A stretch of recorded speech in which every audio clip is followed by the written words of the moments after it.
Hello everyone. Today we are going to start a new chapter, that is pollination and fertilization. In the previous sessions we have studied about the flower, different types of flower, the essential parts of the flower, non-essential parts of the flower, and today, as we know children, that the flower is the reproductive part of the plant and it takes part in sexual reproduction. So here we will start the chapter of pollination and fertilization. The primary requirement for sexual reproduction is the complete fusion of male and female gametes by the process called fertilization. So, for sexual reproduction, there should be a complete fusion of male and female gametes by the process of fertilization. So, children, fusion of male and female gametes is known as fertilization. But the male and female gamete producing structures, pollen grains, and ovules, respectively, are born on different parts of the flower. So, you know, children, that these male and female gametes are produced, or we can say are born on the different parts of the flower. These pollen grains are produced by the anther, and these ovules are produced by the carpel. So, children, they are born on the different parts of the flower. That means this anther is the male reproductive part, and it bears on the stamen, and these ovules, it is present in the female reproductive part, that is the carpel. The pollen grains must be transferred from anther to the stigma of carpel to bring about fertilization. So, children, for fertilization, it is necessary that the pollen grains which are produced by the anther should be transferred to the stigma of the carpel to bring about the fertilization. Until and unless these pollen grains are not transferred to the stigma, fertilization will not take place. So the first priority is that the pollen grain should be transferred to the stigma, then only fertilization can take place. Now, pollination. So before fertilization, pollination we will study. What is pollination now? The transfer and deposition of the pollen grains from an anther to the stigma of a carpel in a flower is called pollination. Now, so to bring about fertilization, pollination is important. Pollination means transfer of transfer of pollen grains from anther to the stigma of a carpel is called pollination. And this pollination is of two types, that is self-pollination and cross-pollination. See children, you have studied about pollination and this self-pollination and cross-pollination in your previous classes also. So here we will study about these types of pollination in detail. Self-pollination or autogamy. This self-pollination is also known as autogamy. Auto means self and gamy means marriage. So self-marriage or self-pollination. When the pollen grains from the anther of one flower are transferred to the stigma of the same flower, or the flowers born on the same plant, is called self-pollination or autogamy. So self-pollination means transfer of pollen grains from the anther of one flower. Suppose this is one flower. See here. This is one flower. This one you can see. One flower it is. Anthers you can see. Carpel you can see here. So the transfer of pollen grains from anther to the stigma of the same flower, or from anther to stigma of another flower of the same plant, then it is known as self-pollination or autogamy. See here, from anther to stigma of the same flower, or from anther to stigma of another flower born on the same plant, it is known as self-pollination. Self-pollination mostly occurs in either bisexual flowers or monoecious plants if flowers are unisexual. To achieve self-pollination, the flower must possess certain adaptations.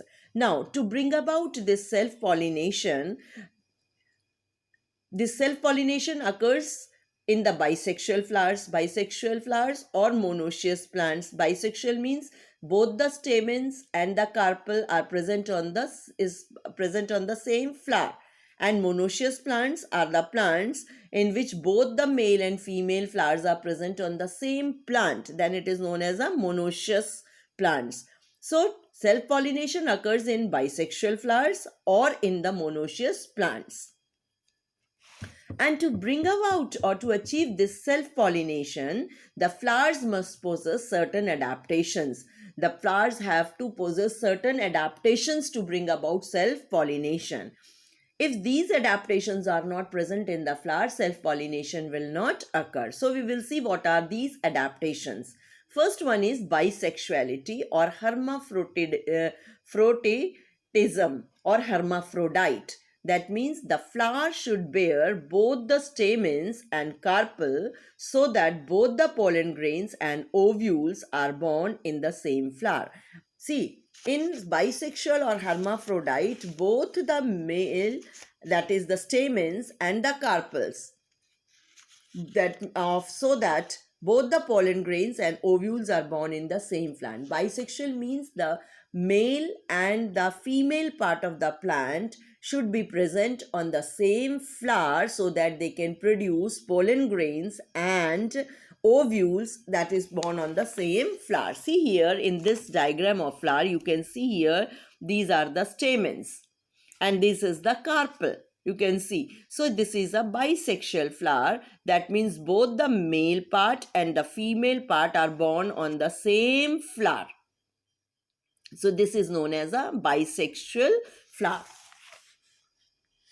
So that both the pollen grains and carpels are produced or born on the same flower. Now about the monoecious plants. What are these monoecious plants? If the flower are unisexual, that means either the stamens are present in the flower or the carpel is present in the flower. That is the unisexual. Both the male and female flowers should be present on the same plant. That means a plant in which male flowers are also present and they possess the female flowers also. Such plants are known as the monoecious plants. So one plant is having the male flower also. That means it can produce the pollen grains. Other flower on the same plant, it is having the carpel so that it can produce the ovule, this female gamete or the ovule. So children, this pollination can occur between the flowers, unisexual flowers, because they are born on the same plant. So such plants are known as monoecious plants. Another adaptation is homogamy. To ensure self-pollination, both the anthers and stigma of the bisexual flowers or the unisexual flowers present on the same plant should mature simultaneously. Simultaneously means at the same time. They should mature at the same time. Homogamy means whether the flower is bisexual, that is both the male and female parts are born on the same flower, or it is unisexual flower. Unisexual flower means the plant is monoecious, that means having both the male flower also and the female flower also on the same plant. So these stamens, these pollen grains and the ovule should mature at the same time, then only the self-pollination may occur. So this is another adaptation. Next is cleistogamy. The pollen grains from anther get deposited over the stigma of the same bisexual flower which never opens. See, in some varieties or in some species of flowers, we can say the flowers never open. The flowers are closed. When the flowers are closed, the pollen grains, that means from the anther, are deposited on the stigma. There is no other chance. So they have to deposit on the stigma.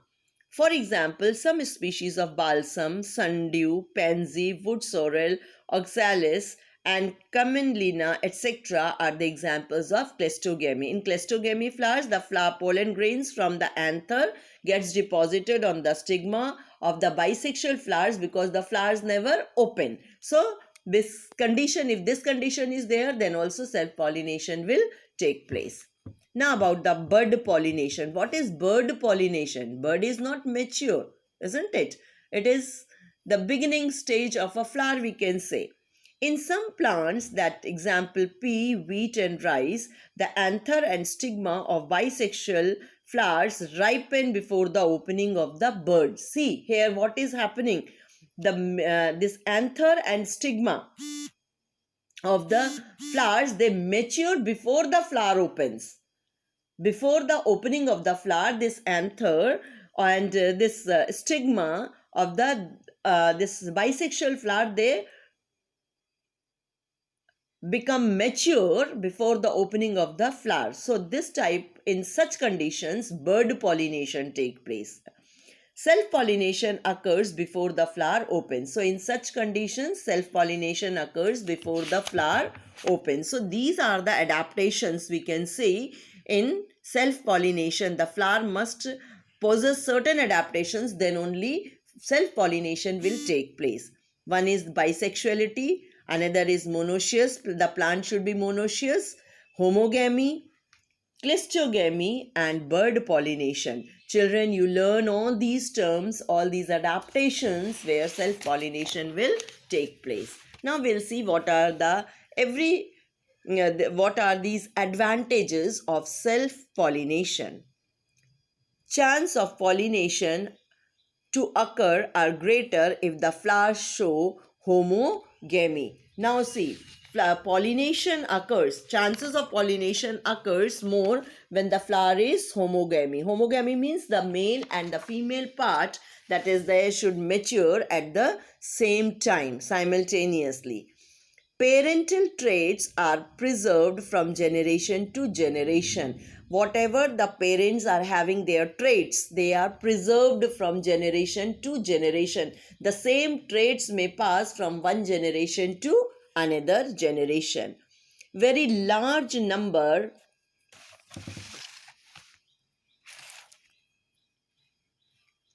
of pollens need not to be produced. There is no need to produce the more pollen grains, because whatever pollen grains are produced, they are used up. They are not wasted. So their plant should not, there is no need for the flower to produce more pollen grains. Small number of pollen will ensure the pollination. Even if very small number of pollen grains are produced, the pollination will take place. The flower need not be large and showy, because self-pollination is taking place. The pollination is taking place in the one flower or on the plant having different flowers on one plant, born on one plant. So there is no need for the flower to be large and showy to attract any insect for pollination. Scent and nectar need not be produced by the flowers for attracting pollinating agents. Another advantage is that scent and nectar is not present in such type of flowers, because there is no need to attract any pollinating agents. So these are the advantages. You learn all these advantages of self-pollination. Now, everything has advantage and disadvantage. So this self-pollination has certain disadvantages also. Repeated self-pollination decreases the vigor and vitality of the future generations. So when repeated pollination is taking place, as you have seen in crop rotation, you know that if the same crop is grown on the same field every time, it decreases the nutritive value of the soil. In the same way, if repeated self-pollination takes place, what happens? It decreases the vigor and vitality of the future generation. That means there are no new features introduced. The same features are continuing. No new features are introduced, and without the new characters introduced, the resultant offspring's immunity to diseases reduces. So they are not immune to the diseases, their immunity towards these diseases decreases. So this is the meaning of vigor and vitality of the future generation decreases. The weaker or defective characters are inherited as such and weakens the species. Now what, see here, the weaker or the defective characters which are inherited from our parents will continue in the offsprings. It will continue in the future generation and it will weaken the new offsprings or the new generations. Genetic improvement cannot take place. Genetic improvement will not take place because it is self pollination is taking place. No this no cross is taking place, because these are the this pollination is taking place between the same flower or of one plant only. So there is no chance of improvement in the genetic characters. So these are the disadvantages of cross pollination. So children learn all these new terms, thus for definition of fertilization, pollination, and the different this adaptations of self pollination, advantages of self pollination and disadvantages of self pollination. So in the next session we will start about the next type of pollination, that is cross pollination, and how this cross pollination takes place. So bye.